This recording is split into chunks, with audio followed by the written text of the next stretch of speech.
नमस्कार स्वामी भक्तगण, श्री स्वामी समर्थ अक्कलकोट या चॅनलवर तुमचे स्वागत आहे। स्वामी भक्तगण, वट सावित्री व्रतला सनातन धर्मात विशेष महत्त्व मानले गेले आहे। पतीच्या दीर्घायुष्यासाठी हे व्रत पाळले जाते। वट सावित्री व्रत हा ज्येष्ठ महिन्यातील कृष्ण पक्षातील अमावास्येला साजरा केला जातो। अनेक वेळा महिलांना या काळात मासिक पाळीच्या समस्यांना सामोरे जावे लागते। अशा परिस्थितीत प्रत्येकाच्या मनात प्रश्न असतो की मासिक पाळीच्या काळात पूजा कशी करावी। असे म्हणतात की मासिक पाळीत महिलांना पूजा करण्यास मनाई आहे, पण मासिक पाळी दरम्यान पूजा का करू नये। असे मानले जाते की त्यावेळी महिलांच्या शरीरात ऊर्जेचे अधिक परिसंचरण होते।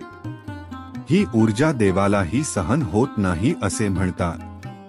उदाहरणार्थ, मासिक पाळीच्या काळात एखादी स्त्री तुळशीला पाणी अर्पण करते तेव्हा तुळशीचे रोप सुकते।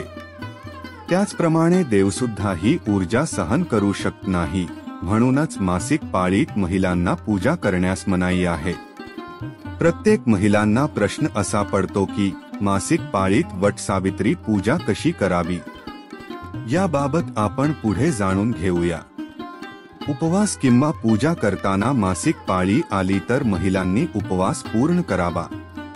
उपवासाच्या वेळी मासिक पाळी आल्यावर मानसिकदृष्ट्या देवावर श्रद्धा असावी, खचून जाऊ नये।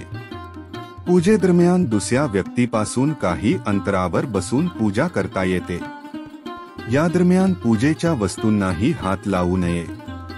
मासिक पाळीच्या वेळी मनाने मंत्रांचा जप करावा। मनात भक्ती असली की आपण केलेले व्रत हे फलित होते। स्वामी भक्तगण, हा व्हिडिओ आवडला असेल तर नक्की लाईक व शेअर करा आणि अशा नवनवीन व्हिडिओसाठी आपल्या चॅनेलला सबस्क्राईब करा। श्री गुरुदेव दत्त। स्वामी तुमच्या पाठीशी आहे। स्वामींची नित्य सेवा नियमित सर्वांनी करा। श्री स्वामी समर्थ। जय जय स्वामी समर्थ।